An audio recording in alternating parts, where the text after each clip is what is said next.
right. Hey. We are finally back. I know it's been a week, but the Camp Nas crew, we're back again with another episode of the NosCast. I always call it the Nas. The NosCast. The nasty cast. Yeah, girl. We're getting nasty. The NosCast. Nasty ass.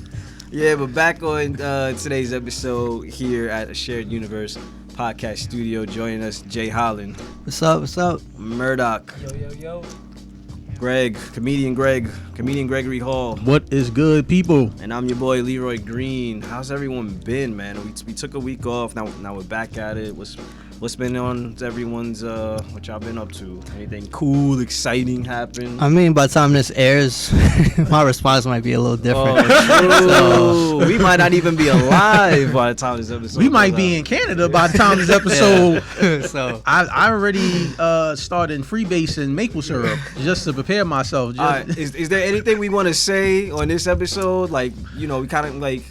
If in the event that the race war happens, for the audience watching, we are recording this live the night before. The night before. This was the night before election. Tensions are high. Like, you never really thought. You always thought to yourself, like, how would I react if the apocalypse happened? And now that might come to fruition. You don't know what to do. Now we're freaking the hell out. I'm scared. Like, I'm scared. Like, I literally was like, you know what? I'm gonna go buy one of those adult diapers. You know what I mean? Just in case. I have to shit myself because I'm that scared. It's like I know I'm gonna wake up tomorrow like the whole day just shaking, nervous. Because I don't know about y'all. Like, I just hope everybody votes because I'm allergic to cotton. Like, I don't know about y'all. I'm allergic to cotton. I don't see I have soft hands. Get right back on the boat. These hands is not. They're not. We're already here, though. We're already here, but these hands are not meant for picking cotton. Look at these hands. I have a face with a body. That's all I got to say. I'm not even sure we can make those jokes. I had so many jokes I want to make, but I was like, nah, gotta get them out now. Might not make it next week. Might not be a joke next week. That is true. We might have a sad ass episode next week. Like another 4 years, huh? Like. It's gonna, all of a sudden you're gonna just see like a cloud disappear and it's gonna be very gray. Y'all remember in 2016 it rained for like a week after. Yeah, it's like it was the most gloomy thing. I woke up and felt like somebody died. Nature was like, yeah, this is what you all get. Yup, assholes. I remember, like we were talking earlier. I said I remember I had a gig, I had a spot at Broadway Comedy Club that night, and I remember I was in between sets, coming from another set, and it was to see and hear New York just silent. Like, it was just quiet. It was so weird. Where were you at when it happened? Because that's where I was. It was a complete opposite. Because I love how this is like. I was in Times Square. Y'all remember where you were on 9/11, or like y'all remember when Michael Jackson died? Like, it's one of those new.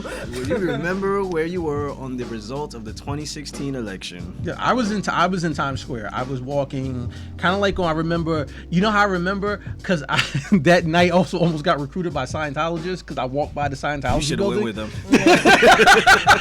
I had a better chance with with Tom Cruise and his fucking nutbag because working in New York, because I always see those black Hebrew Israelites. I almost went and just joined them. It's like, you know what? Maybe it ain't so bad. You know, it's time for a change. After a while, this ain't working. So. Listen, for anybody that's listening and watching that's not from New York City, let me give you a quick backdrop on black Israelites. Okay, they are black Hebrews. And they hate white people. Just in lame, I've never seen a group. They hate white people so much. The Nation of Islam is like, damn, brother, what the hell's wrong with y'all? They dress so damn weird. And they dress like Mortal Kombat characters. Yeah. Like they dress like they came out of the Lin Kuei clan. Okay, and they always just sitting there like, the white man is the devil. You know how I know the white man's the devil? Because when you spell white man backwards, you get pork. And it's like, and they always burning Palo Santo. And now, at first I was like, man, these guys are really radicals. Now I'm just like, maybe they're onto something. We should have listened to them. But I remember, like I said, I was working at the Amazon corporate offices. We were on 54th Street, so that's right next to Trump Tower. So did you hear everyone in the Amazon corporate offices celebrating? That's the crazy part. Like, the office was so, like, it was a little empty that day. I guess they were a little worried, but outside, as soon as I left work, just a mob, like a whole big protest. They were all going to Trump Towers. So I got wrapped up in it, and I was just like, you know what? I'm getting off work. I ain't got nothing else to do. You know, I'm gonna blend in with everyone. You know, walking there. And I'm just like, yeah, fuck them. Even though that's how I felt, but I was just acting like I knew this protest was going on, and I was marching from wherever they started from. I feel like you do that a lot. I feel like you're just you're like, you know what? I'm here, so I'm on because the rate that like protests happen in New York, it happens every other block sometimes. So like you can do that. Just walk into it. Exactly. I did that years ago with the I went to the protest for Eric Gardner and at Union Square, but I didn't like I was there and I was protesting, but like I was there also because I had a gig, and I was just like, well, I'm in the area, so I might as well just join. And I walked with them up to like 18th Street because I was like, all right, this is too far. Like, I this my stop. It's my stop. I gotta go this way. And then the cops came, and I was like, real one, man. You a perpetrator. Oh, coon ass now. But like, cause my show was on 12th Street. I was like, all right, this is too far. And then also the cops came, and I was like, goddamn, party over. I was like, hot damn, party over. But yeah, a protest now is like on every corner, and I don't know if after. I've never had this much nerves for an election. Like even my job, they're taking precautions in the event, whichever way this may go, just to like, even though no one's in the office right now because of COVID and everything right now, but I think the building might be shut down, just in case, in the event the race war or whatever happens. Like, I don't think it's gonna get that drastic, but I don't even think, like I said, if everybody just vote, I don't think we gotta really worry about anything. It's One week later. Help! one week later, just a barren land, and you just see people just scavenging, running. Like, it's like the scene in Mortal Kombat when, remember the movie they went to Outworld? Like, that's what's gonna look like. Like, next week's podcast is gonna be an execution. We gonna be here with Mad Max clothing. Oh man! Listen, if it goes down like that, I'm just gonna be like, you know what? Screw it. I'm gonna start a cult of my own. It's like whatever. It's mine as well, just right? like I said, I'm just worried. I just don't want there to be a race war because there's a lot of white people that I like and a lot of white celebrities I like, and I don't want to have to come down to shooting like Melissa Joan Hart, or Michael Cera, Tony Hawk, You're like really. You'll be like, I'm sorry, Tony. You're like really reaching for like the security white people in the business. Like, you're not even the top. Like, yeah. You said Melissa Joan Hart. Yo, who doesn't like? We grew up with this woman since Clarissa Explains It All to Sabrina the Teenage Witch, to those crappy Hallmark movies she does. Because those are the ones that we do like. Because all the ones that are more famous than that, you can tell that they fake. Yeah, exactly. That's true. Know what I mean? Like, there's some that is just like, yo, you can do away with that person. Like, I don't gotta rap fast, See, I remember watching X-Men Apocalypse and just going like, I know he Magneto, but I still see that slave master, that raping Lupita Nyong'o. I just want to punch him in the face. See, I would go for an actual race. I would go for Liam Neeson's. Because y'all remember that little crazy ass story that he told a few years ago? That he had no reason to say didn't even at have to all. bring it up. I was such a big fan of Taken. Like, I was devastated. Now I question how he got into character for every role, because I feel like there's some shitty backstory to it that I don't even want to know about. Again, he didn't have to tell the story. She was just like, hey, how did you get into the character for this? Well, years ago, a friend of mine, she got raped, and she was very distraught, and I asked, what happened. She told me she didn't know who did it, so I asked, what color was he? Why the fuck would you even ask what color was he? What does that have to do with anything? Do you actually care about your friend getting raped, or you just want an excuse to beat up some niggas real quick? You're like, ooh, now it's my time. I've been waiting my entire moment. Exactly. I felt like he didn't care that black man's he didn't ass. care that she got raped. He just wanted an excuse to go nigga hunting. I feel like every white person, no offense, but like I feel like every white person has that. Even Chris, feel free to jump on the mic too.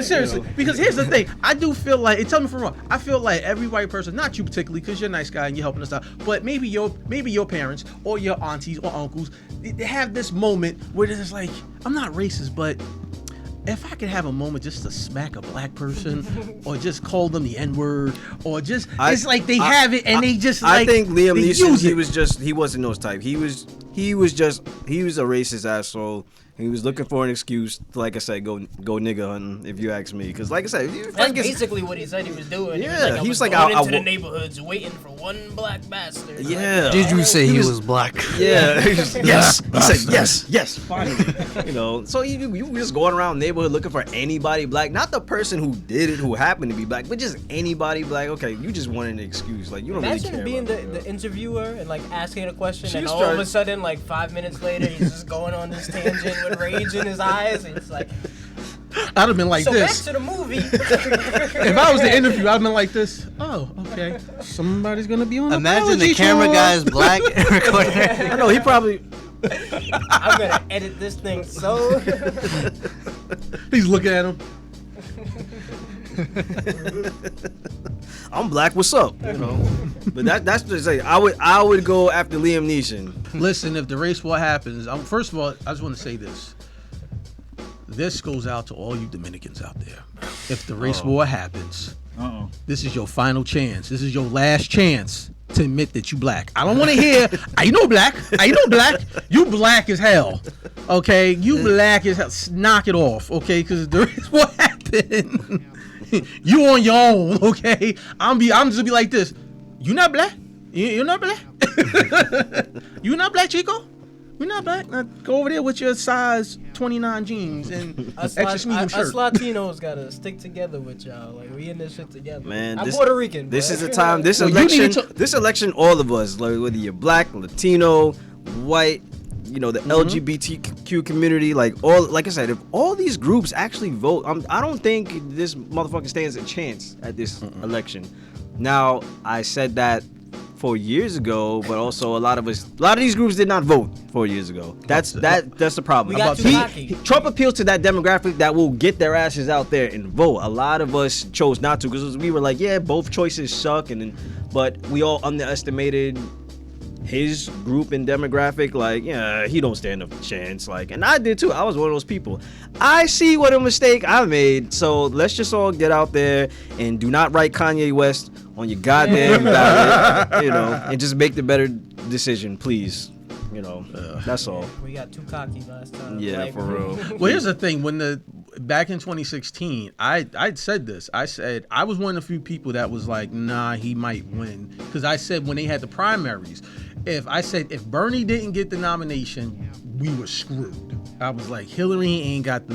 He was the hero He was the hero, and Hillary, you blew it. You blew it, Hillary. Apparently not the one we needed. She blew it. We definitely needed. She choked. It was just like B Rabbit the first time we went for the rap battle. It was like, well, she still won the popular vote though. Nobody cares about the popular vote. Yeah, but we just got this old election. I know that electoral college shit. We just got shit that's man. That shit is so outdated that I still don't even understand how that works. I was gonna say the same thing.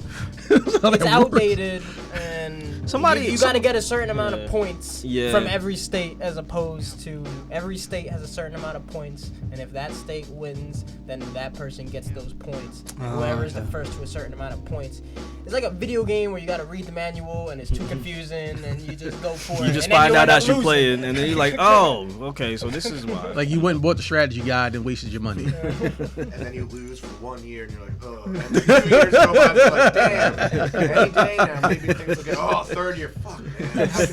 And now we're here, and at this point, I'm like, can we just go? I'm telling you, we come back next week, you're going to be in the corner rocking back and forth, just shivering and shaking. What just happened?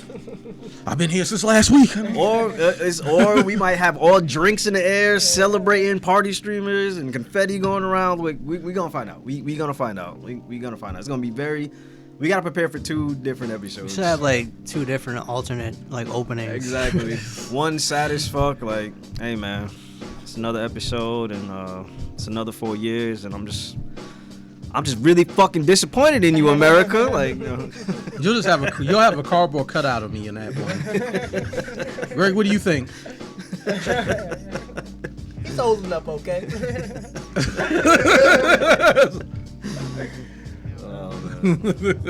How was everyone's Halloween though? What did anyone go out for Halloween? I know this year with the pandemic, it was a little weird. It was a little different. You know, some things weren't the same. But I've seen a lot of people still went out and celebrated. I don't know if y'all did. Nah, I actually just chilled with my lady. We just watched a whole bunch of horror films. We marathoned a lot of the Treehouse of Horrors for The Simpsons. Just kept it real low key and chill. Yeah, I stayed in. I was watching Lovecraft Country.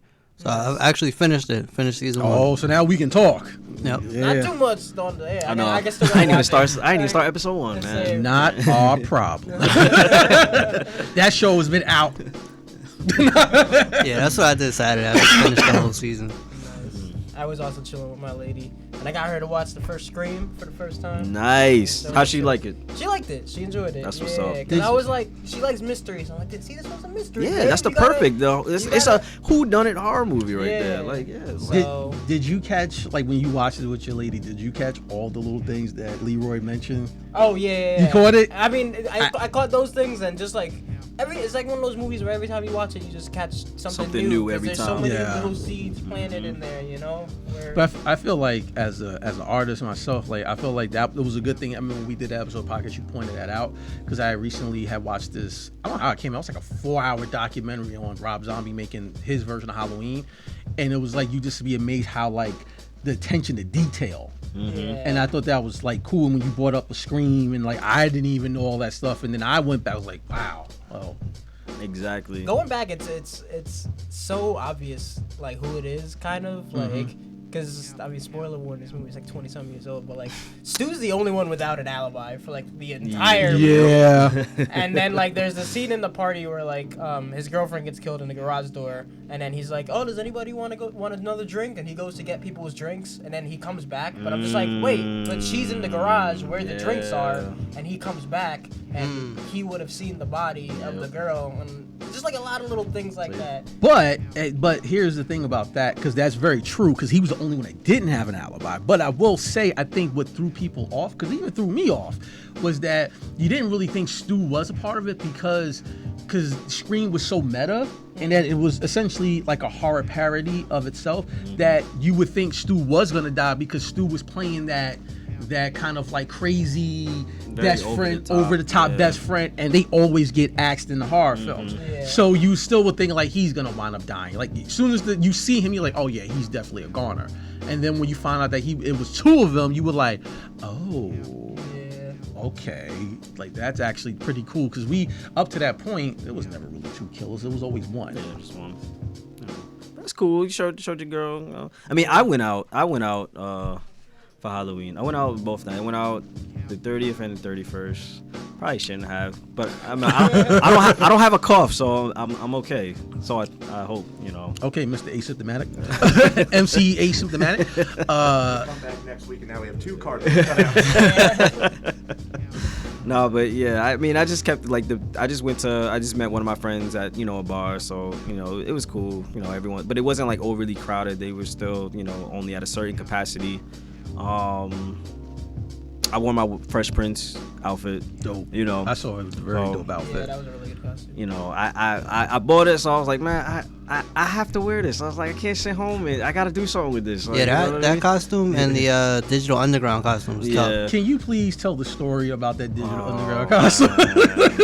What happened? All right, I'll tell you. Like, it was a great costume. I was glad to put it together. So I was DJing for my friend's Halloween party, like a week prior.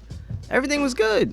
Party was great. Everyone loved the costume. You know, again, I always pick very like unique stuff that I know other people are not gonna do. So I'm like, man, there's no one who's going to be Humpty from Digital Underground. Perfect outfit. So, you know, I bought all the stuff that I needed: the fur coat, the hat, and the Groucho Marx glasses. And you know how his is like brown. Mm-hmm. So I spray painted the nose, you know, to match the exact same color. So I did that like a week before. Come the night of the party, I'm wearing the nose all night. You know, got the jewelry and on. Everything's good. Play a few Digital Underground songs. Like I said, party went great. You know, but again, I'm wearing this all night. You know, so I get home and I said, yeah, it's like 3 a.m. So I'm like, yeah, let me just watch Shaun of the Dead and just, you know, chill for the night. And now I'm laughing at the movie more than I've laughed at it before. I'm just like, I've seen this movie a million times, but it's funny, but I'm laughing like this is my first time really seeing this movie. So everything was all good in the hood up in that point, and then slowly that laughter turns into like panic, and I'm just like start freaking out. I'm just like, yo, I don't know what the hell is going on. Yeah, I smoked a bit of weed tonight and I had some drinks, but this is a high that I haven't felt in forever. It was something laced. Like, what the hell is going on right now? So I'm really starting to panic, like, for no reason. So I call my boy and I'm just like, yo, what the hell did we smoke? Like, what happened? He's like, nah, it was just, some weed that just got passed around. I was like, yo, you sure? Because I am fucking tripping right now. I feel like I can't breathe, even though I know I'm breathing. Like, I'm tripping. Like, it's bad. I'm just like, yo, I feel like I can't breathe. I feel like I'm forgetting to breathe. Like, I don't know what's going on. Like, and I kept, like, even when I was watching the movie, I kept hearing stuff that wasn't actually there. Like, I keep hearing, like, these sirens and these weird noises keep playing. I seen, like, a light flashing behind me. Like, I'm beyond tripping at this point. I've never been high as before, and I can't figure out what the hell's going on. So I call my boy, and I'm so panicking. I'm like, yo, I think you need to call me, like, the paramedics or something like that. Like, so I call my other boy. He's like, yo, you want me to just come there? I'm like, yo, yes, please. Fucking, I'm gonna die. I feel like I'm going to fucking die. So he goes there. I'm outside pacing back and forth, like waiting for this dude to show up. I'm like, I'm still hearing stuff. Halloween decorations are way more fucking scarier than they should be. So I'm like, oh my God. Like, I was beyond tripping and panicking at this point. Like, I'm thinking like this little jack-o'-lantern is like staring at me and only me, and like the little bitch ass candle in there is like like hellfire at this point. that inflatable oogie boogie across the street is coming after you. Exactly. Like, bro, this was the worst. It was the worst time to have a trip because now everything that's supposed to be like cute, scary is like fucking terrifying at this point. So I'm really losing it. I'm like losing it. So he finally comes. He brings me like all these like snacks, like all these like, chips and candies, granola bars and all this shit. Like everything like a stoner would need to, I guess, have the munchies. But he just wants me to calm down. But I can't eat nothing. I'm walking back and forth. I'm still tripping. And like an hour into this panic, it hits me. And I'm just like, I know what happened. And I took like a 30-second pause before I even said it. I was like, it was the nose, the spray paint. I got high of the spray paint.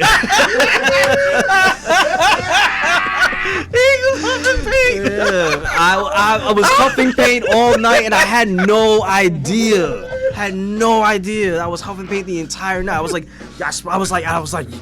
wait, that's what happened. I spray painted the nose. I was wearing the nose all night. I was inhaling it all, and that's why I'm so fucking high right now. It hit me like an hour into it, and I think that allowed me to like finally calm down and everything. But it was the worst trip I ever had, bro. That stuff you gotta leave out for like at least 2 days before. That's the thing. Like I said, I sprayed. It was a week. It was a whole entire week, and I had it outside on the balcony and everything. Like you want to know what brand that is, don't you? Right? As scary as that sounded.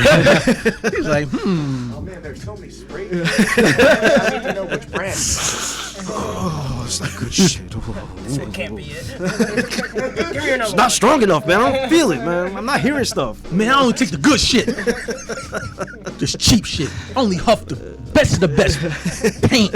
I don't do that Walmart paint. I need Home Depot or Lowe's. I needed that bear paint, that good shit. But yeah, man. It was because I love that costume, and it was perfect because it was so cold on Halloween, and the part of the outfit was the fur coat. So I was like, yo, this is perfect with this cold ass night. But I was so scared to put that shit back on again. I said, nah, it's Will Smith, So I feel like that nose that you spray painted for your costume, I feel like that should go in like if it was like a horror show and it was like haunted, they have to put it in a vault. And then you have to go and put it like in a vault. I still have it. I look at it and just start shaking. I'm just like, oh my God, like. I feel like R.L. Stein could just write a whole book about that. We just gave him a whole idea. Give him a whole book for next Goosebumps. The haunted glasses or some shit like that. The haunted nose, whatever. The haunted nose. Yeah. This nose was worn by Humpty himself. Yeah. So after he wore it, he disappeared.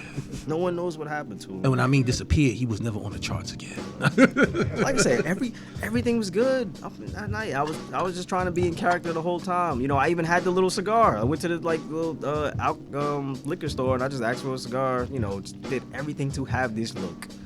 and it was such a great costume. At least it was until after the party. I know, because if I was at the party, it'd have been way worse. Like he'd been DJing Johnny Mathis. And you would have saw people in costumes and thought they was the actual monster. Start freaking out. He throwing his DJ equipment. Get away from me, man! Like, why is he fucking tripping? Hey, Freddy's trying to f me. What are you talking about? Y'all don't see this shit? Like, so, oh man. Freddy over there breakdancing and shit. Just trying to have a good time. And, but I see this, he's just sitting there, dancing. He just, cut the music, grab the mic. Yeah, kids, don't huff paint, man. Or if you spray paint any of your costumes, just look up non-toxic paints. Don't do what I did. Just go to the store. Oh, that's brown paint. Thank you. This. Hey kids, you like spray paint? Don't. So that was my Halloween weekends. I guess I should do what y'all did. Just stayed home with somebody. You went on that social media. Was like, I got to get it out. I got to go out like everybody else. Cause I love Halloween, and like I can't. I don't know. I like to be out. I find myself getting costumes. Like I like to go out. I like to do something like. Whatever. It's we think about it. We had 2 episodes all based on horror stuff. So it's like I can't waste the one day of the year that we have to celebrate these things. I gotta get out there and do something. Even some people still still celebrate it the first week in November. They still throw Halloween parties. Mm-hmm. Yeah, this still going on. Is it too late to buy a costume and go to one of those things? I mean, I don't think so. It depends on what it is. But the thing is, usually I remember they used to do that because Halloween would fall on a Wednesday or something like that. Yeah. So some people have their parties on a Friday. The Friday this afterwards. Week was it was Saturday and it was daylight savings. Yo, and it was a new moon. Yo, guess what? This year Halloween fell on the weekend. Me and Ghetto Boys were trick or treating, robbing little kids for bags. Give me this shit. But yeah, it was daylight savings time, and you know how it is when you go out and party and you fall back. It's all that extra hour, son. But I was like, I can't take no chances. I'm just gonna. That's another thing I forgot. I was out, and then the hour had switched back, and I was like, damn, I got extra time now. That happened one time we went out. It was me, you, Wallace, I think AJ, and probably somebody else. And we was like, oh, this place is about to close. But mind you, we had a whole nother hour, and they was gonna stay open. Yeah, we left bad early. By the time we got back, that hour switched. And we were like, oh, damn, we could have still been out right now. But I feel like the worst is when you spring for it, because I remember it was one night I was at a club with my homegirl, Kirsten Maryland. We was partying, and then it sprung for it. It went from 1 to 3 a.m. and we were like, tired, man. I got to get home. I forgot I got work in the morning. It's just instantly I just went from lit to boy, I'm getting old. He's hurt. Halloween 2020. And speaking of which, they dropped the second teaser trailer for Halloween Kills. Did y'all catch that? Just to tease us a little bit more for a whole other year. The movie we could have got this month on demand. I don't see why. Yeah, that's. I had mixed feelings about the second teaser trailer because I saw it and I'm very hyped, but it's we would have actually watched it this weekend if they didn't push it back. The film is done, just releasing on demand, and then hopefully if everything is sort of normal, put Halloween Ends in the theaters. But it's I want it now, especially after that teaser trailer and seeing not to jump ahead or anything, but what the hell, what did that guy do to Michael Myers that he got bitch slapped like that in that trailer? Oh, someone got the shit cut out of them at one point. Did Jason Voorhees go, hey my man, listen, let me give you a tip, all right? You a little soft. You got the really I'm assuming back when he was a kid, before he went home and killed his sister, that guy maybe gave him some spearmint. He said, you know what? I'm gonna remember this shit. And now that he's finally back out and he's seen him, because I don't know, there's so much blood. He's he was spraying like it was a Tarantino film. I thought he punched him. I was like, damn, what the hell he do to you? You punched him like he owes you money. Not all the Myers kills are personal, but when they are, Jesus, brutal as shit. Brutal. I was like, Jason. Jason Voorhees, his kills are brutal. Even he was. I bet you Jason was like, damn, brother, what the hell? You should relax. Damn, brother, you seem easily upset. I think there's a stigma still where Hollywood still doesn't want to just put movies out on video on demand because it's kind of when it was like straight to DVD or something like that, where it's like the movie isn't really top quality. It's Like just you feel like it cheapens the product. Yeah, so I kind of think they gotta get that out of their head and just adapt to like the way things are now. Just send it to Netflix or HBO Max or whatever streaming site there is now. Because at least for like the on-demand, we're getting more of anything. We're getting kids movies and indie movies that are moving to on-demand. Because the parents are gonna buy that shit for the kids. Yep. And like indie movies is just like, you know what, we probably wasn't gonna make number one at the box office anyway. So here you go. But it's like the big companies, and they try not to like start too much shit with AMC and whatnot, Yeah, it's But annoying. it's like we should have definitely had this movie. It's like everything that releases now is like that meme. I don't know if y'all saw Uncut Gems, but the scene where Kevin Durant is just like, why the fuck would you show me something if I can't have it? That is so true. Like, why would you show it to me? It's like, hey, this is dope, right? Yeah. Oh, Can't have we it. have another 12 months till we get this movie. That was like when they showed Probably drop in a second, the going off topic, but the trailer for Justice League kills the Suicide Squad. Suicide Squad kills the Justice League video game, Yep. and then at the end it said 2022. It's like, I was like, get well, this shit outta here, It might not man. even be a 2022, man. Come on, what are y'all doing? But like I said, I saw the trailer. I'm still excited because I really enjoyed the last Halloween. Like Danny McBride and his partner did a bang up job with that. Like, talk about bringing the franchise back. And like, what do you guys expect from this next Halloween for Halloween Kills? Like, what do you guys expect or want to see?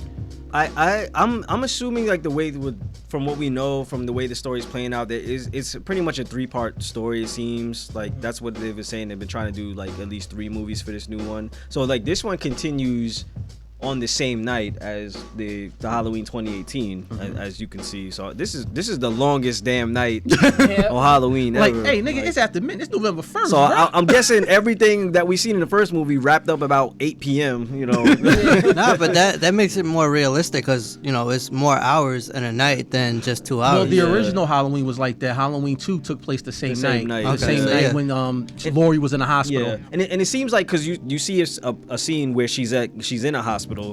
So I guess that's just a little like because even though this retcons 2 and everything afterwards, I guess this is just a little nod to this movie because Halloween 2 was still pretty iconic in the series. It expanded on the lore a lot, and that kind of set the tone for the way the rest of the movies went with this whole family angle. But they got rid of it. They did. So but I guess because Halloween 2 was a very important movie in the original timeline, like this using I don't think it's gonna take place the entire time at the hospital because it only seems like that I think maybe Lori may be at the hospital because there was other scenes where it showed her granddaughter and they seem to be separated. What I'm expecting to see more of is Judy Greer's character. So because we know that her mother Lori's was training her since she was a kid. She never really got to have like a regular childhood because she had to learn how to load rifles and shoot guns and all that stuff. And the state took her from her from all she was like 12. And that was the funny thing because I actually read in the original outline of the script or I don't know, allegedly that they were trying to figure out a way to retcon 4, 5, and 6 and tie that into there because originally her daughter Karen Stroh, they wanted that to be Jamie Stroh. But I think what happened was and it could have worked, but because I felt like that character got done dirty. If you've seen Halloween 6, The Curse of Michael Myers, they really did that character dirty. But I think the way her story ended in 4, 5, 6, it was just too hard to retcon because they all ended kind of screwy. Yeah. Because that's when the franchise got really shaky. They got really shaky, so they kind of so they just changed it, like the whole cult thing I just wasn't into. And I like the idea of Michael Myers just being the physical manifestation of evil. Yeah. That's it. I don't think they need any crazy backstory to explain anything with them. Like we see that this guy, like I said, him being referred to as the boogeyman, like that's enough. Like whether there is a supernatural element to him or not, just leave it up open the open. Like I don't think we really need an explanation to it. Like we even see because remember in the last movie he gets like his like his fingers blown off from the shotgun. And if you look closely at one of the scenes in the last moments of the trailer, you see like his hand is kind of like bandaged up. And even like his mask is burnt. You know, because we see in the first teaser trailer, like we see the fire department and ambulance, rushing to the house, and Lori screaming like, let him burn and shit like that. That was a good teaser too. Yeah, that was dope. That's how you do a teaser. After the movie, yeah, that's how you do. That's how you really do a teaser. But now they couldn't let him burn. So yeah, now. And that's like what you were saying, where to make it more ambiguous, which also goes in line with why they retconned the fact that Michael is his sister, because they were just like, it's scarier if it's just a stranger. Yeah, just like she was just the one, like, because when they said that, okay, they're not gonna do the whole, they're gonna get rid of the brother sister because this Halloween, that none of the other ones are considered canon. This is taking place after the first one. They're not even considered Halloween 2 part of canon. So you're like, okay, if they're not doing the whole family thing, then why would he go back after her? And I'm thinking like, well, she was the one that got away. Like he's just like, damn, that one, and he just this is like, just gotta kill her. Like I said, it's better when the killer just has no rhyme or reason to it. Like going back to Scream, like they make that point in Scream movie. He said, because he starts talking about sequels and he starts saying like when you the whole thing with motives, like when you give the killer a motive, like it becomes too complicated, you lose your core audience, stuff like that. So it's the exact same way. Like you clearly was talking about movies like the Halloween franchise. Like we don't need, just let him be crazy. He's just a crazy person. That's it. Like he's just a kid. Went wild, killed his sister, hasn't spoken since, and just has the need to kill. That's all. That's all we need to know. What do they do when they kill everyone they wanted to kill, though? Do they just walk off like Thanos and just, go to a farm, takes his mask off, and start planting seeds and making home herbs and become a homemaker, like just like carve a jack-o'-lantern. I don't know, just farming and shit like that. I don't have anything else to. I've done everything. It all. I've done it. Well, that happened in not a good movie, but like Resurrection. He killed Laurie Strode, and then he went back home at the end, right? Yeah, like that movie. Screw that movie, okay? Because that made no sense. Because after he killed her, I was like, then what's the purpose of this movie then?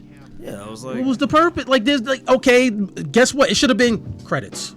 It literally should have just been credits. 5-minute movie. 5-minute movie and that's it. But no, we had to watch, I don't know, another hour of Busta Rhymes kung fu kicks. That's because she wanted to die. It was like, fine, if you bring me back this movie, kill me off immediately. I'm so over this franchise. Like I thought we were done with Halloween Water, aka H2O. Which wasn't a bad entry. That was actually pretty good.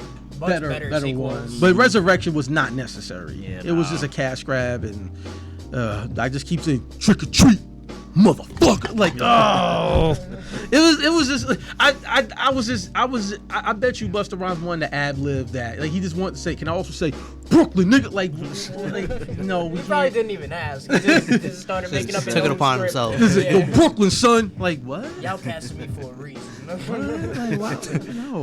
No, he doesn't even know what Brooklyn is. He only knows one town. Like that was like a weird thing. Like with those movies at the time, they just kept throwing in like old like '90s rappers like LL Cool J and Halloween H2O, Busta Rhymes and Halloween Resurrection. How'd they keep put, going? Trey Songz and Leatherface. And Texas Chainsaw. And his death was the dumbest death of all. Like, oh, so he didn't even get killed by? He died in a car.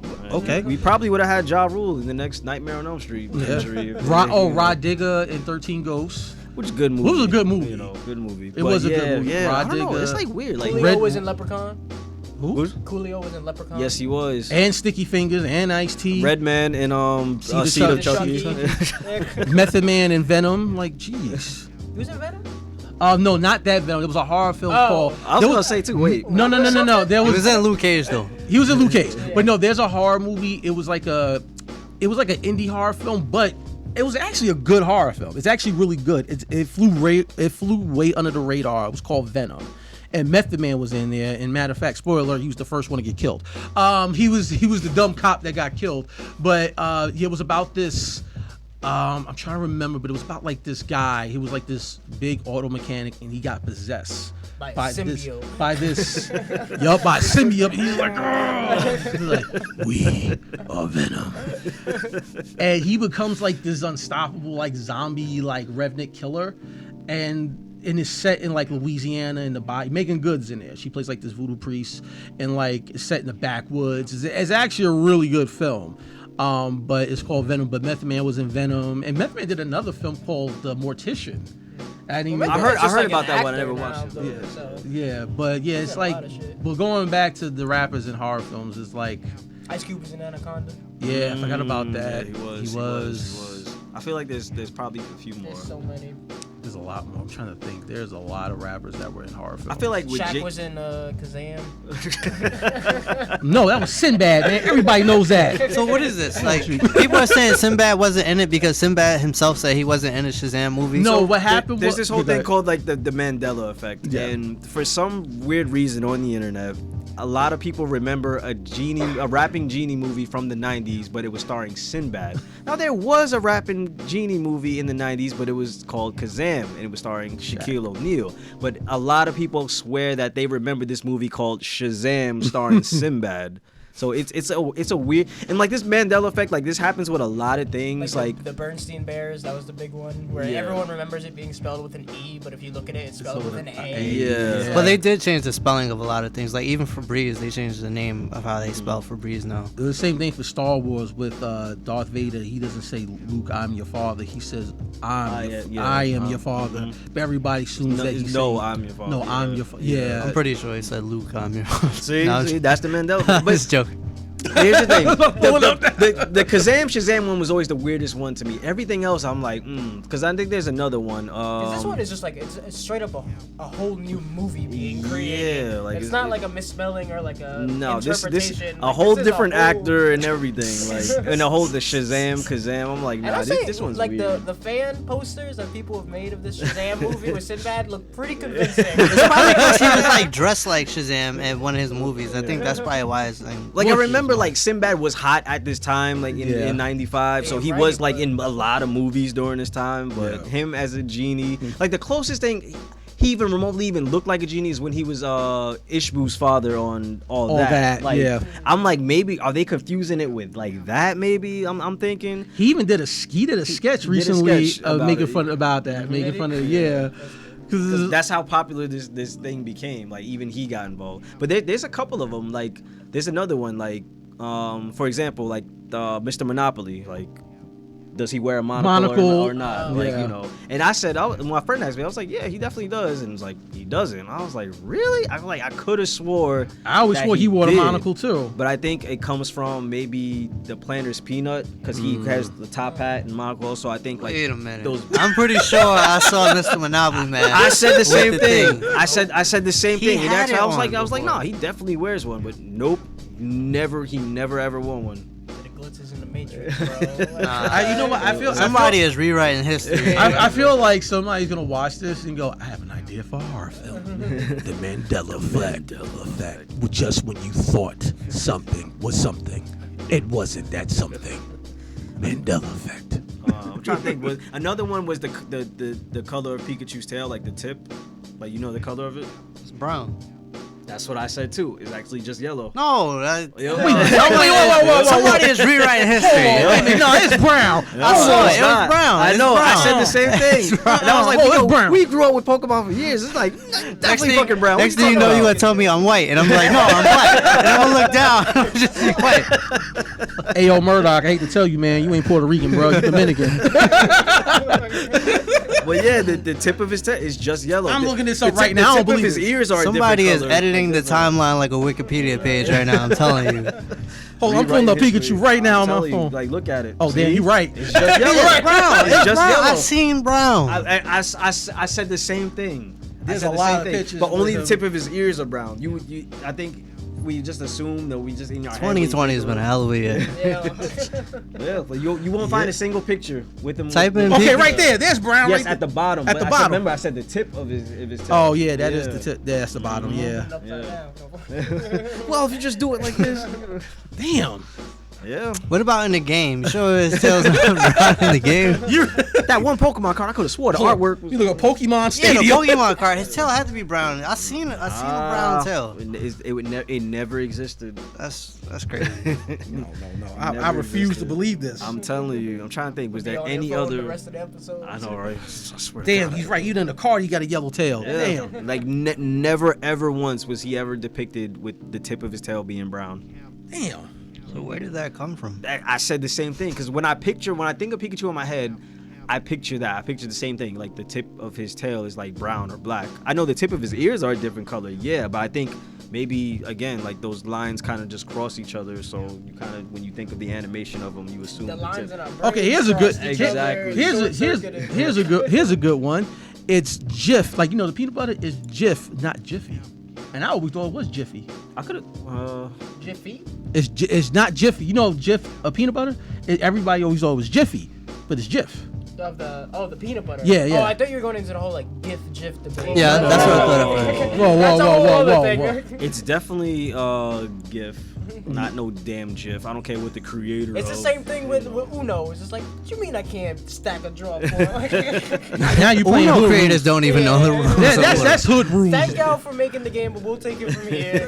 Yeah, that's hood rules. Like Bro, I tried draw playing 2, a man, game- draw 8, man. What's up? I What? tried playing a game of Uno the other day without like the stacking rules, and it took so long, like to the point that like we were just like, "Fuck it, we do a stacking." The Uno creators don't know what they're talking about. It was over in like 15 minutes. But you know what's so funny? Even the Mandela Effect affected the hood.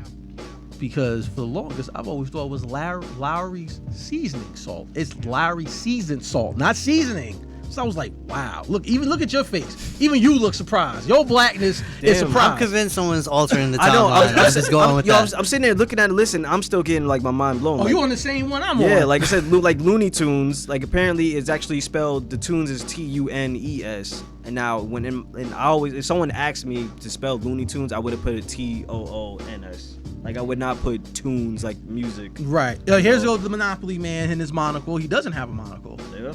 Yeah. Like I said, every time I picture him, Here's the thing. You're right. It's all yellow, but I've seen this picture. I've seen that picture. I'm telling you, picture. That one, I'm not convinced about. That was this on them one. T-shirts that you see on like one of them kiosks that's like not official. Like Nah, we're not I'm not officially convinced sponsored about by that them. one. I saw that on like the game. I'm telling you.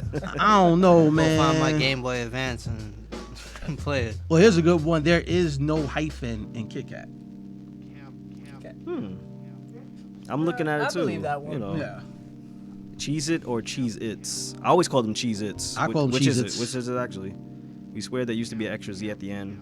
Oh, so it's just Cheese It. Cheez-Its. Well, that's because we refer to 'Cause it we in the say- plural. yeah, it's for Cheez-Its, Because we ain't yeah. gonna eat just one cheese. I'll just have one Cheese It. It's called the name. You can only have one. Serving size is one. C-3PO has a silver leg. I never heard of that. That's dumb. Robot is on gold. He got a red arm. Huh? No, apparently he does have a silver Wait, leg. he does? Yeah, that's the thing. Come He's on. not Nah. Who is altering reality? Yeah, as we somebody's speak? that I've seen. Can we Star Wars. pull? Can we get? We Okay, gotta we'll pull hold up.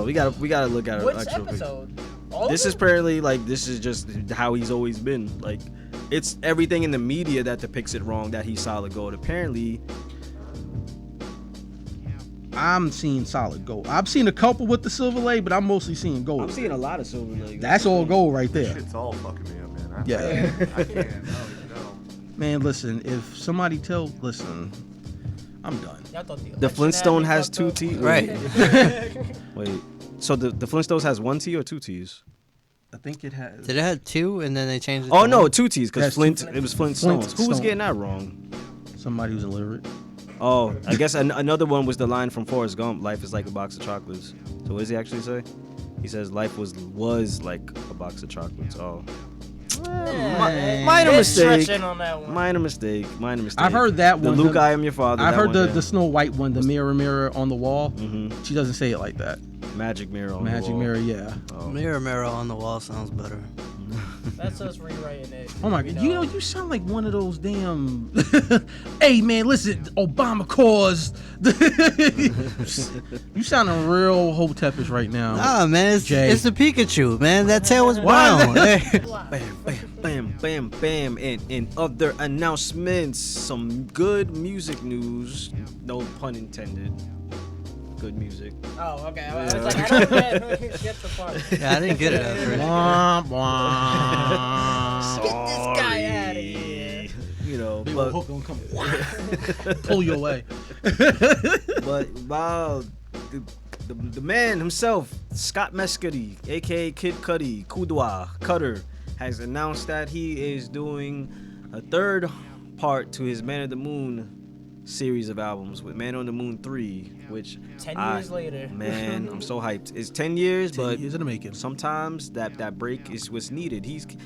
But you know, if you listen to his first two albums, or honestly listen to any Kid Cudi album, you know that this break is probably something that he needed, because he's pretty transparent with his life and his music, especially. You know, so you know, I know he's been through a lot of things. He was through rehab, and he was struggling with, you know, a lot of things. I think he was going through a little bit of was it alcoholism at some point? Yeah. I think just like drug use in general. Yeah, so you know, I think he was able to take a lot of time off and really transfer this into another album, because you know the Man on the Moon albums, those have such a concept to them where it's just he's really about himself. He's talking about his life and his struggles and everything. It's very relatable. You know, I love these albums. Like, I think his best work is definitely the Man on the Moon series, aside from his other projects. Like, you know, I think he did like n.e.r.d, the Kids See Ghost projects.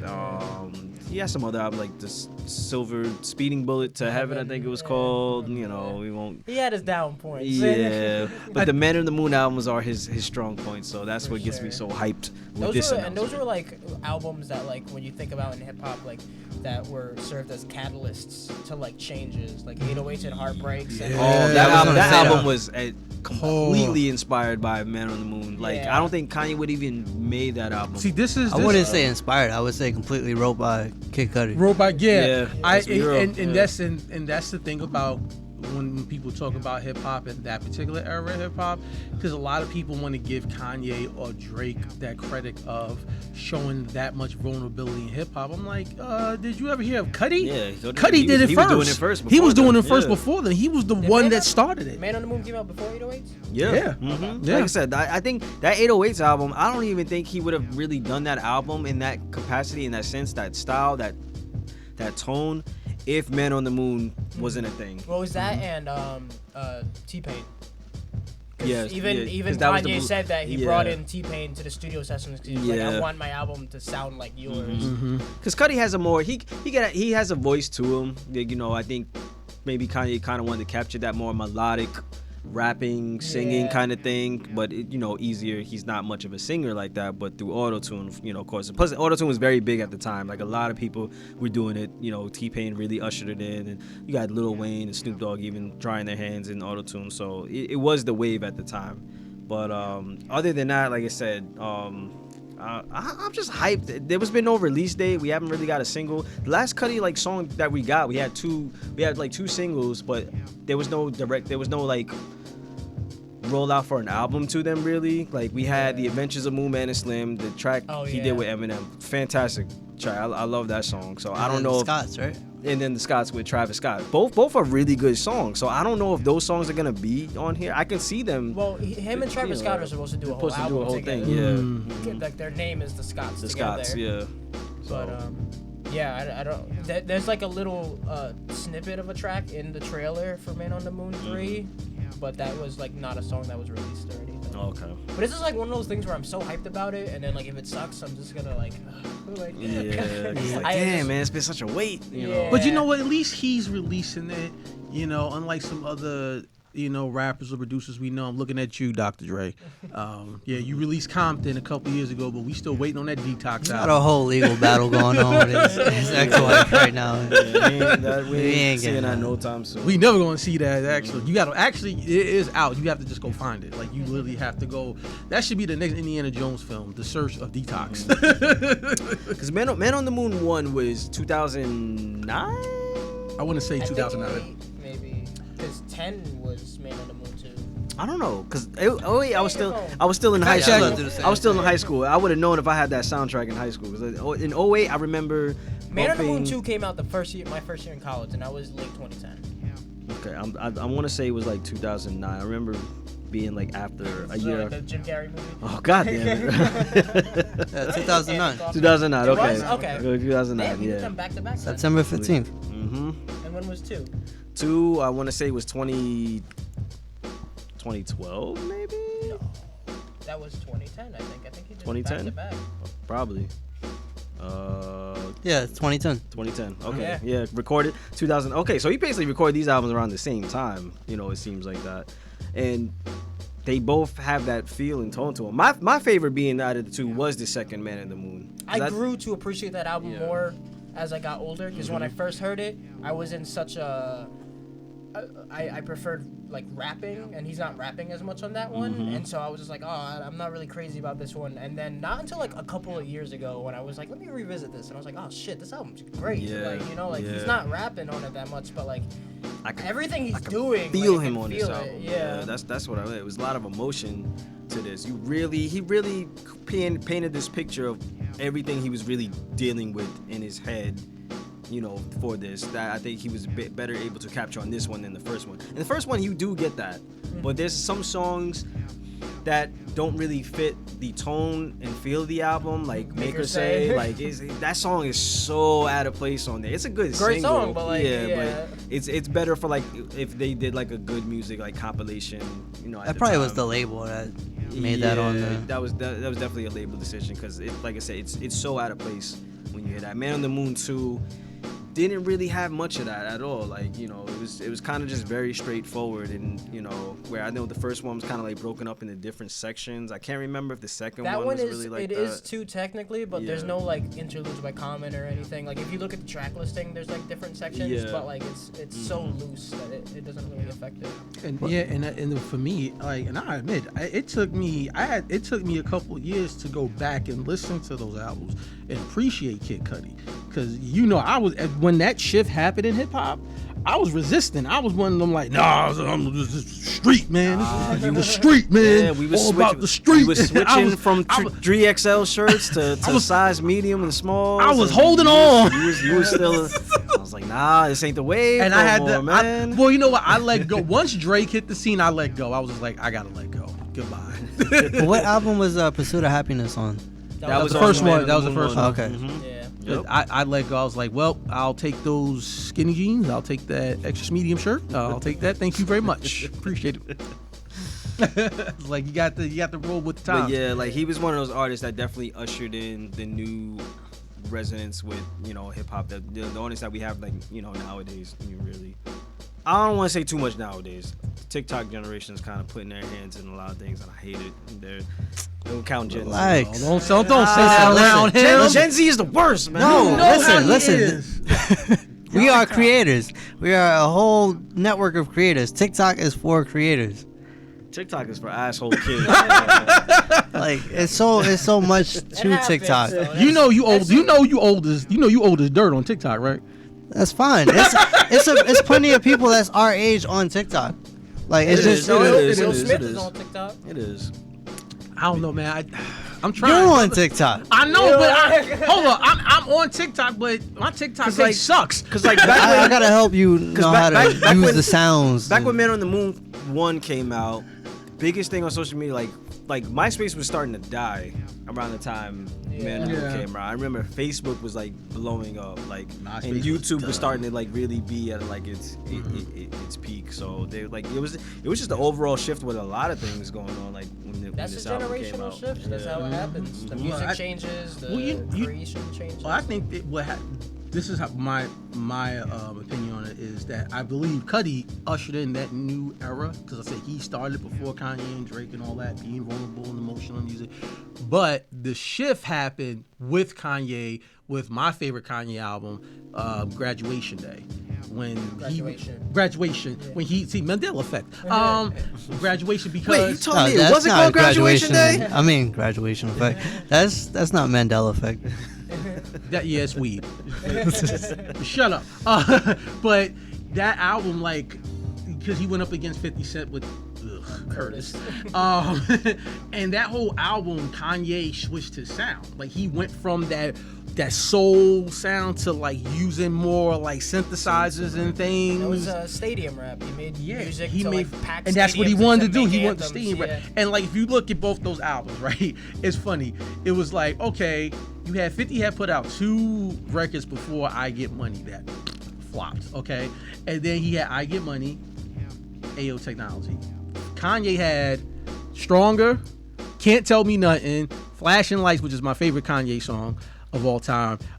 He had Good Morning. He had what else? I'm going on. he had a lot. Good Life. Of, he had. yeah. I loved Good Life. That was I played that yeah. song anytime I was gonna go out. Like he had Good Life. Champion. He had like just that 6 songs. And the funny thing is, with all those songs you just named, when they come on, I wonder when they come on now, it's like they're not even old or anything like that. They just timeless. They still sound timeless. Relevant. Yeah, timeless. Even like I said, 808 Heartbreaks. He better think Cudi. But do y'all feel like with this upcoming Man in the Moon 3, like with the current generation and audience that hip hop has, do you feel like with Man on the Moon 3, can he, does he need to resonate with the current core audience hip hop? Because it's been a while since he really made any put out any content or music like that. His last solo one was the Passion, Pain, Demon Slayer, right? Mm-hmm. But Kanye still has, like, using Kanye example, Kanye is good with keeping generations attached to him. He has the Gen Zs, he has the millennials, like he's good with that. So because he does, he absolutely does. You should see the 16, 17-year-old Kanye fans, like it helps because of his thing with fashion and like his sneakers, because they're so popular. And so I think Cudi, I think with Man on the Moon 3, like me personally, I think this will generate and resonate with the current audience because of how successful stuff with Kids See Ghosts was. Yeah. I think because of that, Well, also because like Kid Cudi kind of like in a way started like the emo rap kind of thing, which he is absolutely huge right now. Mm-hmm. Not only he's that, able to go back to his roots and do like the more emo wouldn't have rap had stuff. You wouldn't have had Juice WRLD without him. You wouldn't have had Travis Scott says Travis so many Scott, times that like Kid Cudi is his biggest Tentacion. inspiration. So, what's the other one? Lil Peep. Not Peep, well probably him, but Lil Uzi Vert. Yeah. Lil Uzi Vert. R.I.P. Mac Miller. Mm-hmm. I think he'll actually be bigger this time around by coming out, because it's not like you said, he's influenced like the top acts of today's music culture. So when he comes back out, they're gonna treat him like the Jay-Z for that culture. Yeah. So that's what I said. To me, I don't think it'll be an issue with him getting this album over to the audience nowadays. Like I think it will be very successful in my opinion. Yeah, I mean the tweet alone like broke like Twitter. Like everyone was tweeting about it. So like when something's been hyped up for this long, like he's gonna sell. He gonna get a lot of streams on this one. I'm telling you that right now. I'm very hyped. Like I'm hoping, like I'm really hoping that he works with. I feel like Kanye. Like I don't think Kanye should be like the person who should like executive produce it, where he does like all the beats for her. But I think Kanye should definitely have a input where it's like, I feel like with him, I think Kanye knows how to pull the best performances out of Kid Cudi. He sure does. I think he knows what works best for him. What beats work. What lyrically, I think like he knows how to get the best performance out of him. Like I feel like the way Kanye is with Kid Cudi, that's the same way Dre is with Eminem. I think they just both know what works perfect for that artist and how to get the best out of them. Well, I think that's what makes them a great team, because it takes it back to that time in hip hop where it was the MC and that producer that they had a connection with, that had that chemistry with. You know what I mean? When it was Snoop and Dre, or Snoop and Pharrell, Timbaland, Missy, Timbaland, Aaliyah, RZA and Wu-Tang. Like it's. You just have this the artist and the producer, and they have this chemistry. And Cudi and Ye definitely have that chemistry together. Yep. So I hope that Kanye is overseeing the album or executive producing the album. I don't want his hands too much into it, but but like I do definitely. Cudi was religious, like bad enough we getting it with Justin Bieber and Chance the Rapper right now. That damn holy song. Like, But yeah, and Chance the Rapper is another one. I don't think Chance would be around if it wasn't for Cudi. Like, of course, yeah. You know what I mean? Like you look at Chance, it's like Cudi Jr. I'm sorry. Yeah, because like Chance has that very melodic, lyric lyrical vibe to him, you know. And like let's say, Cudi definitely inspired all of that shit. You know, when he came out. So dare to be different, kids. To get you far. do it. Start the wave. I'm hype. I hope it's good. I've been waiting a long time. I mean, we 2 for 2 when it comes to the Man in the Moon stuff. When some of the other projects, like, kind of, they've been a little hit or miss. I lie. Like, there were some songs off Indica that I enjoyed, but not overall. Speeding Bullet to Heaven, I wasn't a fan of at all. And then when it came to the album he did with Dr. The Genius, I think it was, when he did Wizard. Yeah, with the more, you know, rock. So there's a couple of songs off that I really dig. But just overall, wasn't a fan of. But I think the Man on the Moon albums are solid. Like, start to finish. If he's like after 10 years is like, I'm gonna do Man on the Moon 3, he's gotta have an idea, like, you know, because he's obviously wasn't rushing it. He did the first 2 back to back. Exactly. We just found out. So like, if he waited 10 years to do this one, he's gotta have something in mind. Well, yeah, I think because Man on the Moon, what he does, he does like Man on the Moon 1 and Man on the Moon 2. Those are the more personal albums to him, and I think that's why it resonates with us. And I think when I went back and really listened to Cudi, I was just like, okay, now this is resonating to me, because when that era started, like, much as I love hip hop and I love 90s boom bap street hardcore hip hop, I still as a person, I can't relate to that. Like, you know what I'm saying? Like, yeah, I grew up in the hood, but I was an L7. I'm an L7 dude. I'm square. You know what I mean? I like video games. You know what I mean? All in comic books and all this. I was a nerd. And to see rappers like Cudi, Drake, you know, Tyler Creator, like all these Childish Gambino, all these rappers, I was just like, oh, I actually have rappers that I can relate to now. They're talking about things that I can relate to. Like, that's like, you know, yeah, we make fun of Drake and all this stuff, but he is the everyman rapper. Same thing for Cudi, because you can listen to their music and go, yeah, I went through that.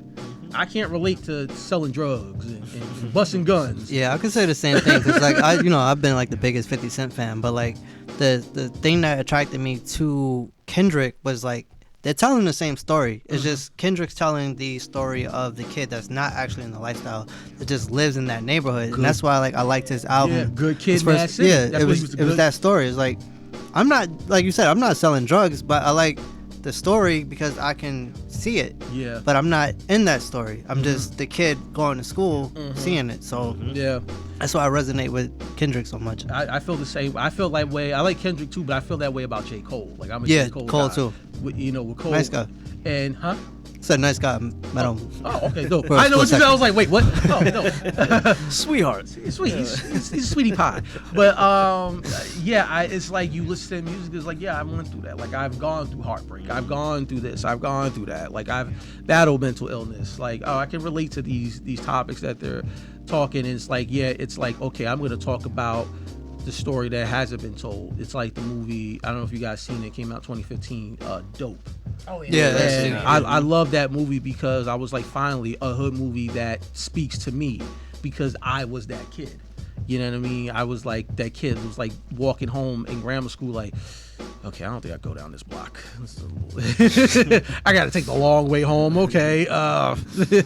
You know, like, yeah, I just got these fresh kicks. I'm not going to this block because I'll be walking home barefoot. You know what I mean? So I relate to that. So, Yeah. you know, but yeah, I'm excited about it. So going with like you said, like artists like Kendrick Lamar, you resonate a lot with that because of the things he talked about. You seen yourself in that. So, and you mentioned like people like Drake, like being so like y'all have any other artists, like say like someone that you really see, that you really like the words that they say, you can see it through your own eyes, someone that you really can like relate to or resonate with, like someone's like, yeah, he's like they're speaking directly to you, basically. Like Bryson Tiller is me if I was an R&B singer. Yeah. Okay. Tell us why though. I don't know. It's like the way I know he's more like he's like he's like a very like R&B trap type of like, you know. Yeah, he's like he raps but he sings. So it's like I always wanted to be a singer before I wanted to be a rapper. So I can't sing for anything. I was about to ask you like, I can't sing at all. So it's like the stuff Bryson Tiller like sings about or like raps about is like stuff I can relate to, like relationship stuff or whatever, and it's like stuff I did in the past or whatever. But it's like he sings it and he just does it in a way that's so like unique. What about you, Mara? Any those type of artists that you see yourself like, you know, that's like when they're saying this is exactly, I know these experiences, like I feel that, I know exactly what they're talking about. I can see myself as this. I mean, like Jay Holland said, like I Bryson Tiller? No, not Bryson Tiller. Bryson Tiller is the most underrated artist. Related to Good Kid, Mad City a lot when it came out because I had like the same experience, like living in a neighborhood like that. I also really related to a lot of Danny Brown's earlier stuff when he was talking a lot about like addiction and just like trying to like use like partying and like going wild as like a coping mechanism and stuff like that. So I really related to that kind of stuff too. So I'd say like those two. I also really related to Tyler the Creator for a lot too. Not necessarily his like over the top like kill people, burn shit, fuck school. Even though I was a teenager and I had like, you know, that kind of like, you know, that teen angst and rebellious. But like the like intros on the song where he was talking like rapping about like his relationship with his dad, and I have like similar like problems like that, and like his, like going to therapy and like. So like a lot of the early Tyler stuff like really stuck with me when he was more rapping about his personal stuff, not so much as like Tron Cat stuff. But what about you, Greg? I'm gonna say Biggie Smalls. 'Cause I still drink. No, I'm kidding. I'm kidding. The only drug I ever sold was an aspirin. I didn't sell it. I took it because I had a headache. No. Only Coke I sold was the soda. I worked at the store. But for me, I would say I have a couple, but I'm gonna go with Kanye, and I'm gonna say Kanye because when Kanye first came out, here's a guy who was himself, who was on a record label. This is when he was, you know, when he started, he signed to Rockefeller. A guy who's on a record label full of guys who's rapping about trapping and all this stuff, and he's just like, hey, I like fashion, I like backpack shit. I'm a mama's boy, and I'm gonna rap about what I want to rap about. And he changed the face of hip hop for that. I also connected a lot with. I'm a big fan of ASAP Mob, but but my favorite is ASAP Ferg. Only because not that I relate to him so much, but like I like fashion, and then like Ferg is just his rhyming style is very unique, and he just I don't know. Every time I listen to his song, it makes me feel happy. Like you can tell he's a happy dude, and like I'm naturally a happy guy. So like he's also funny, and like you're a comedian. Like, yeah, he's funny. You know what I mean? Like even like the stuff that he says that could be considered cringy, he's actually being facetious about it. Yeah. Like you know what I'm saying? He's being facetious about it. So I would say A$AP Ferg, Kanye, Kendrick definitely. Just the Good Kid, Mad City. That's literally our soundtrack. A bunch of good kids that grew up in a Mad City. Yeah. J. Cole. Drake, you know, I know people don't like Drake, you know, but Drake resonated with me because love Drake's album. I love all his album. Listen, you know how many arguments I've gotten with people that I tell them like Take Care was a classic album. I can name a lot of hits that he had off the album. That album was a classic. I remember meeting him back before he was even Drake. Back when he was just on Wheelchair Jimmy, Jufro and everything. Wheelchair Jimmy. I met him way back. when he got wet up by Rick and Hallway. It was pow. Ooh. But yeah, he's very super relatable because he's very open about his, you know, relationships, his feelings like that. You know, he's our Taylor Swift. Well, from my pick, I mean, it's mainly. I mean, it's probably so obvious at this point, but obviously, like the person and the one artist that I always resonated with the most and see myself in was Pharrell Williams, and just n.e.r.d. in general.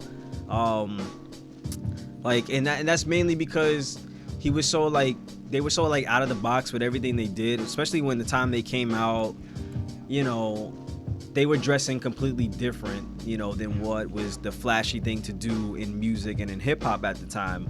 And, you know, and that was one of the first things that caught my eye because even like back then, you know, wearing like those type of things, I didn't always feel myself because I was just doing what was cool at the time. I knew I didn't really want to wear 3XL shirts, but because it just seemed like, I wouldn't get laughed at for wearing something smaller, or they were doing things like, I'm just going to dress like this, to avoid any scrutiny. But when I seen finally someone on TV doing the complete opposite of that and riding on skateboards, which I was also doing at the time, which was hard to do in Jersey City because when you're the only black kid on your block, like riding skateboards, like you stick out like a sore thumb.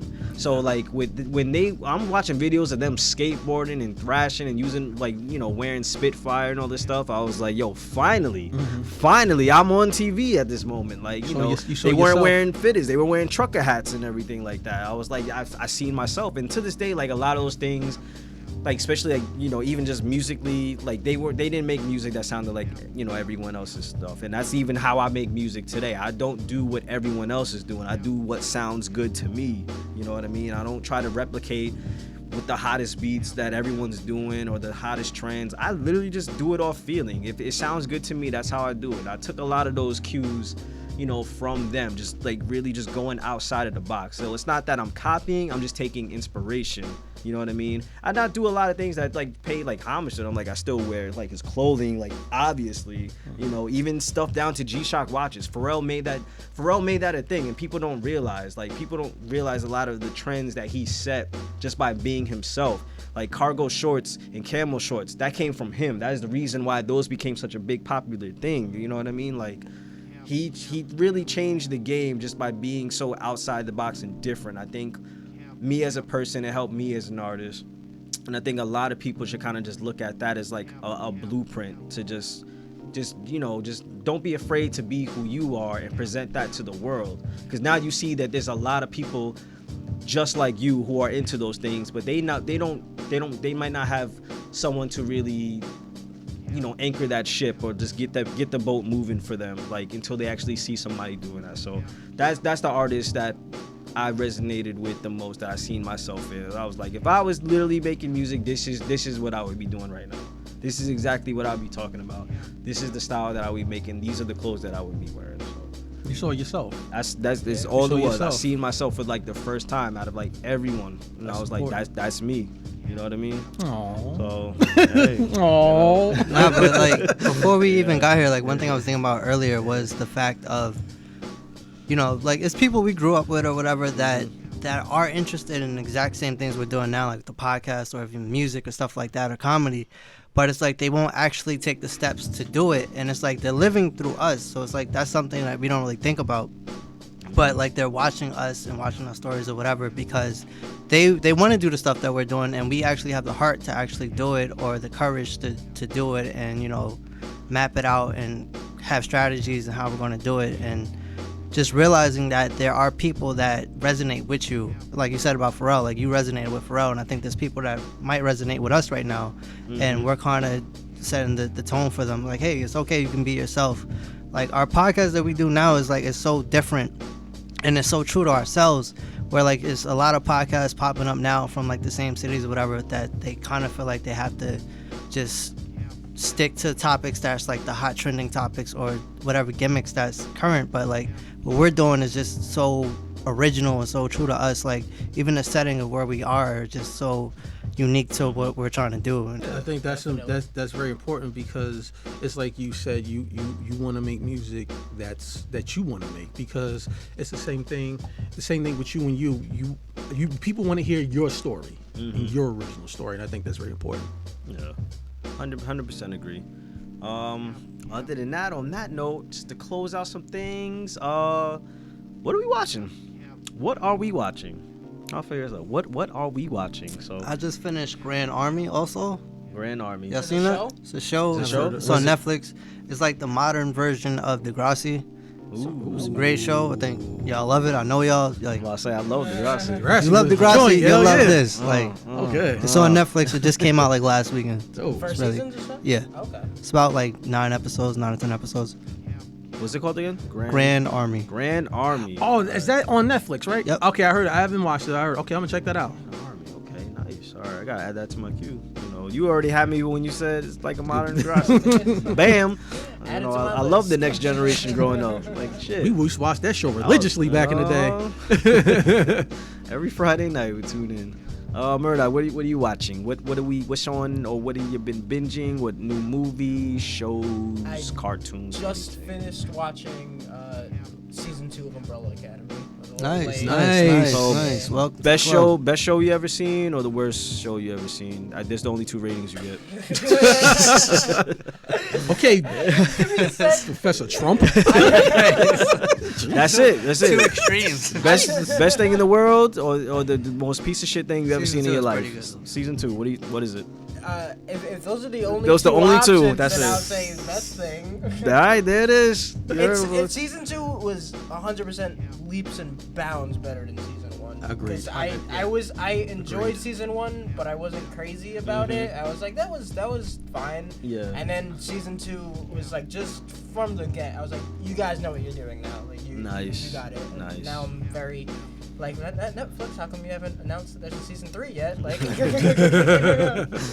been a couple months. I know I'm late on season 2, but so now we're waiting on that. Cool. But I just finished that, yeah. All right, Umbrella Academy season 2. Greg, what you? What's on your watch list? What's in your queue? I just finished. The last show I just finished was Lovecraft Country. Amazing show. I recommend everybody watch that show. That show was just. So this greatest thing on earth is what you're saying? Yes. Nice. The best show. The best show this year next to P Valley. Very well written. I mean, it's just deep. It's a lot of layers. That's all I got to say. Just watch it. And then the next thing I'm about to watch is The Boys. I'm about to start The Boys season 2. I'm about to do the same thing. I And haven't started season 2 yet. I haven't started season 2, and then I gotta watch the first episode of The Mandalorian. So that's gonna be next up for me. Make sure you watch, subscribe, reviews at each episode. You know, Yeah. your nice And little, screws. Now, nice little backstory. yes, please watch, subscribe, review here on Camp Nas. Yeah. What about you? What are you watching? I'm watching High School of the Dead, which is an anime, because I was hitting somebody up and I was like, yo, I need a spooky anime to watch. And so she put me on. She was like, yo, you gotta watch High School of the Dead. Started watching High School of the Dead and I was like, oh man, this is fucking amazing. Why haven't I seen this shit before? Like I get a rating, best anime ever. Like, even though my favorite anime is Yu Yu Hakusho, but just to give it a rating, like this show is amazing. It is tits and blood and guts everywhere. Like, oh, you get everything you want in this one anime, man. I'm telling you, bro. This is how good this shit is. I'm so mad. What is it on? Better late. I don't know. You could. I'm watching it on illegal means. You know, if you have a Cudi, you know. Damn you know, pirate. But you may be able to find it on. Is Crunchyroll's gone now, right? Or was it Kiss Anime? Is buying Crunchyroll. Oh, okay, so you may be able to find it on either like, because I think was Kiss Anime the one that left. I think Crunchyroll. Yeah, Sony is buying Crunchyroll. Okay, so I think you could probably find it on there. I'm not watching it on Crunchyroll, but you probably can. If not, you can try to find it on YouTube. If not, let me know. You really want to watch it? I'll get that shit for you, son. I'll put you on. But yeah, it's a great. Hit up Leeroy on the DM. Exactly. Hit me up on the low, son. I got you, son. I got you. But it's a great zombie anime. It's about these group of kids. You know, they're just in high school students, and a zombie outbreak happens. You know, where they live, and this group of kids, you know, get together and they're trying to escape out of their high school, and they're going through town. It has like a lot of cool references to like zombie movies and even games in there. Like at one point, one of my favorite ones that, you know, I did a backflip over, they made a straight up Resident Evil reference in one episode where they all get on the school bus, but the bus ends up crashing, you know, and then they get split up between a fire. And they say, hey, let's meet up at the police station. And I was just like, for Resident Evil 2, that's how it started. Like, they got into the fire when the truck flipped over, and they said, let's meet up at the police station. So I love little shit like that, you know. So I've been loving this shit out of this anime. And like I said, it's you know, the story, like, it's one of those typical animes where it doesn't have like the 3 elements, but it only has 2, which is either like the 3 elements of anime. I feel is like good art, good story, and big titties. This one is good art and big titties. You had me at big titties. So I'm watching. No, you get a lot of you know good nudity, especially when it gets to like the 3rd episode, I think it is. But you don't gotta wait long. Nah, man, get right into it, man. Right into motorboat. Like I said, watch this anime, High School of the Dead. So that's what I'm watching. And then coming up, I started Mandalorian season 2, episode 1. So I'm just gonna finish that, and I'm finally going to watch Lovecraft Country It's the season 1. So that's everything in my watch list right now. Dope. Bam, bam, bam, bam, bam. Big titties, big titties, big titties, big titties. All right. That brings us to a close. This episode, NosCast. Once again, we appreciate y'all watching. Other podcasts to definitely check out. Check my boy Charles on All Things Aside podcast. You can find them on Instagram, All Things Aside Pod. Make sure you follow them. Watch that really dope podcast. Any other shout outs y'all want to make? Any other projects y'all got coming out, albums and friends projects? Y'all throw some shout outs. I just want to say, Camp Nas on our new YouTube channel. We just hit a milestone. We hit 508 views on the Karen trailer. So we have 508 views, and help us get to that 1,000, baby. So go over to our YouTube channel, click on it, and watch it, like, share, all that good stuff. We also have another sketch on there, Hack and Slash, and we got some more coming on the way. Damn. We got Ronzo Ramen. As well as reviews. Subscribe to Camp Nos in general. We got so much content Prime coming Sports. out. We got y'all. Yeah. We cover all things: music, sports, TV shows, Games. pop culture in general, video games, Comedy, horror, everything you love. Like, comment, subscribe. Yeah, all that good stuff. But we'll see y'all next week. We appreciate y'all watching and listening. Thanks a lot, everybody. Peace out. Peace.